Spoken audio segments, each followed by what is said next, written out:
product reading. Water punch packing machine. This packing machine is suitable for packing the pure liquid such as water, milk, and so on. Packing machine has two main parts. One is the machine post, and then this is the packing machine. Now we can see. Before we use this packing machine, we need to install the film.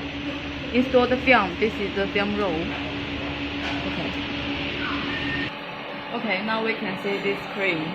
This is the real temperature. This is the set temperature. We need to weigh the temperature to this temperature, then we can use this packing machine. These two temperatures control the vertical temperature and horizontal temperature. This is the vertical sealing. This is the horizontal sealing. And then here have two switch. This is the power switch, and then here's the motor switch.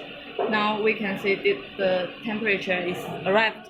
Now we can turn on this switch.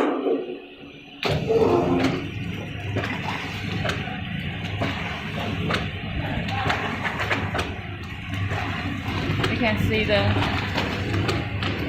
beautiful package.